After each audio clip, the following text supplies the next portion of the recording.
I'm taking you behind the scenes of the Tip Studio to show you how to set up your virtual interview space.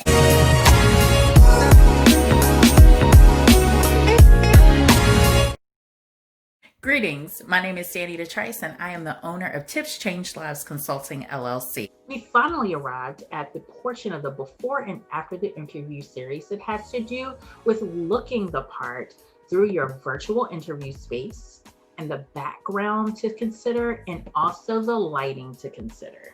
I am taking you behind the scenes of the Tip Studio to show you how so very simple it is to set up a virtual interview space or just a virtual Zooming space, just any virtual meeting space at all. So I feel like I'm about to show you all of my tricks right now, but really I'm doing this to show you that it's so simple. Trust me. The Tip Studio is not, it's not a frilly studio at all. So let's get to it. So voila, here it is. This is the Tip Studio. Believe it or not, I have a table. I have an Amazon box that my laptop sits on. I have a plant over in the corner that's, guess what? Sitting on an upside down trash can with my grad school books. And I have a little picture that someone gave to me at my housewarming. And I also have a lamp here that is shining on my face, and I have the lamp or a little selfie light on my phone to show you the lighting, but most of the time it's here on my computer screen. And I have a high definition camera. I also have a camera that is actually built into the computer. So if you are not ready to invest in a high definition camera, absolutely fine. You can still be seen. And presto, here is the Tip Studio on camera. So you saw all the behind the scenes and you see what it looks like in the frame. The frame is the most important part of what people see. And so you want to make sure that your frame is coming out looking fantastic. You see, we've got the lighting. We see that we have the picture, all of that.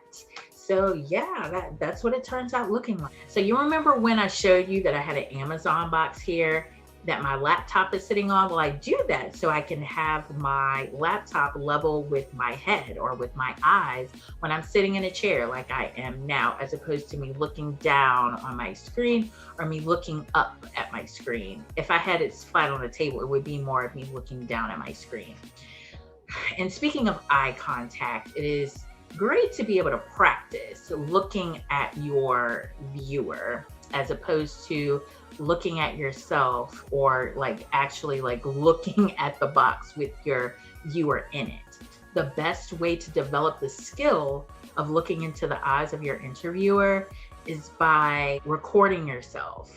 I typically tell people to look up into the camera, but in this case, because my camera is a little bit higher, I'm literally looking at the camera right now. It probably looks like I'm looking above the computer screen or just looking up, whereas I'm kind of looking at my forehead right now, which I think is actually contact with you. And now I'm actually looking into my own eyes, which makes me look like I'm looking down. And this is me looking over to the right, my right, probably your left, which would be me actually looking at the person who's probably talking during a meeting. And it makes me look like I'm looking to the side, which is really weird. But yeah, so that's not a huge deal because the person interviewing is probably literally looking at you. So they're not going to have time to see where your eyes are. But if you would like to practice that skill, Open up a Zoom meeting of your own with just you in it. That is so possible to do. Zoom is absolutely free to any user who has a Gmail account. So go ahead and set one up, get in there and record yourself. That is also free.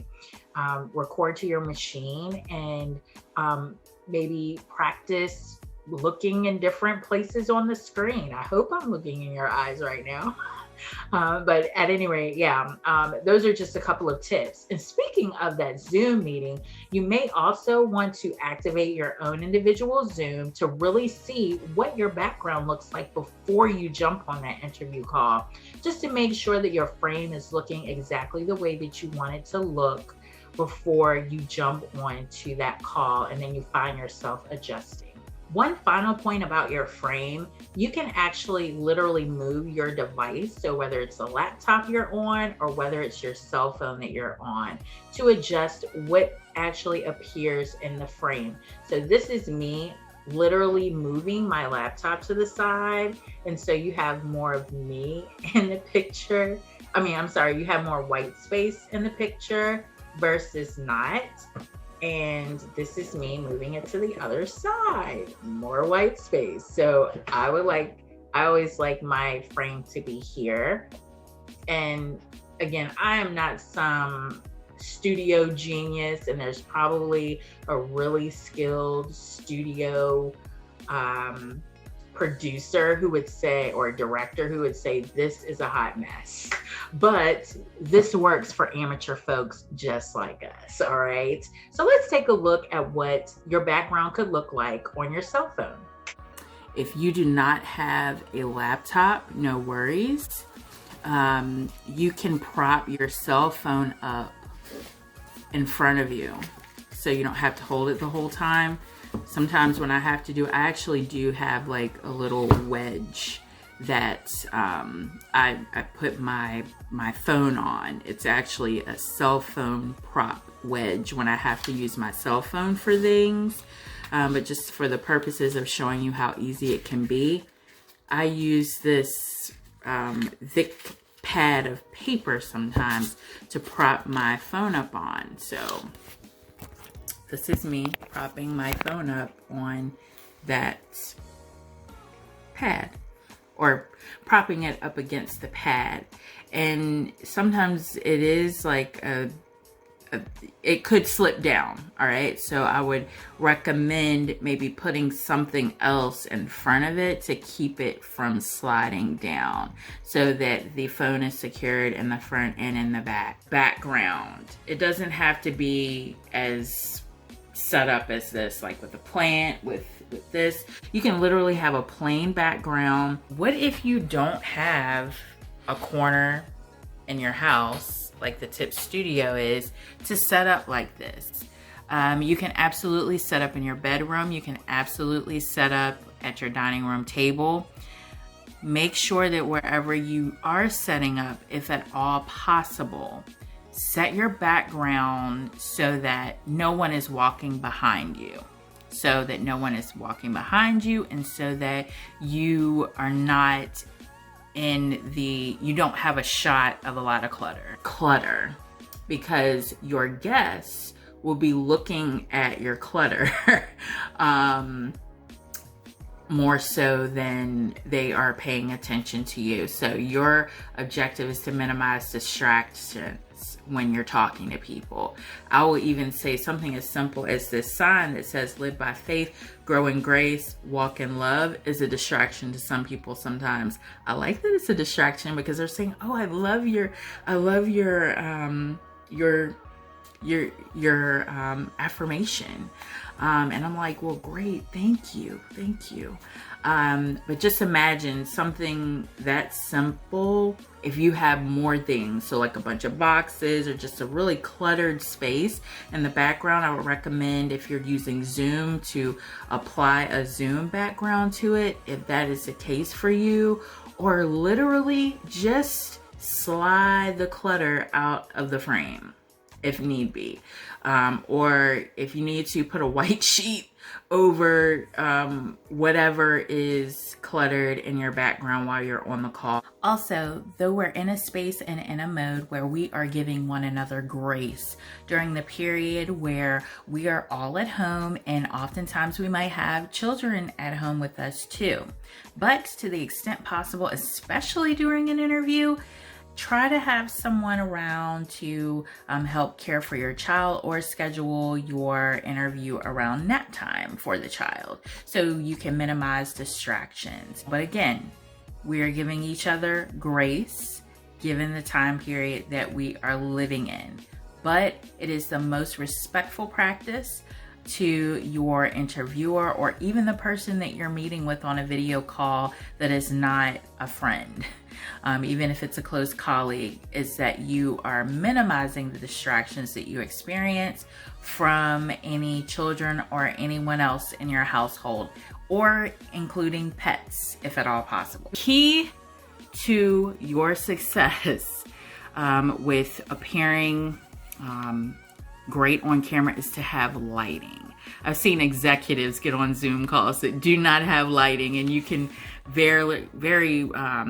not see them very well. So just make sure that you have some sort of lighting. And again, let me show you how simple my lighting is. There is literally a light shining in my face. It is a lamp, or actually I have it tilted above my head. So I'm going to actually move this, or let me turn it off to show you what the difference is. Wow. All right, well, I still have one light on. I have my selfie light on, and I'll tell you more about that in a minute. This is with just the top light on, the top of the lamp light. I'll show you what I'm talking about. This is the top of the lamp's light on. And this is me with the side lamp on. And this is when I add the selfie light, the kind of Euro light, I think you would call it. So look how clear that looks. Look how much more illuminated I look. And I'm going to turn off the little side lamp and do my selfie light. Now, if I actually put the selfie light on the phone, you have to make sure not to put it over your camera. That's what it looks like. All right, so the key to looking as crisp and clear as possible, even if you don't have the most high definitions of cameras, is lighting. Whether it's a selfie light or some other type of light that you can literally put behind your camera. So there it is. In sum, when you are setting up your virtual interview space, or just your virtual phone call or video call background space period, there's a few things to attend to. Number one, I would say, is your background. Make sure that your background is not cluttered and that there are not people walking behind you if at all possible. Number two is lighting. You want to be able to be seen, and those two things coupled together will make you appear polished and as if you have prepared ahead to show up well during your interview. Oh, and I forgot to mention, it's super simple. It's super simple to set up, so don't stress about it. So hopefully this has been helpful to you. I've showed you all of my tricks and all of my behind the scenes things, which I kind of feel some type of way about, but in the spirit of helping you, I'm fine with it. So stay tuned for the next episodes. We're almost done with this series.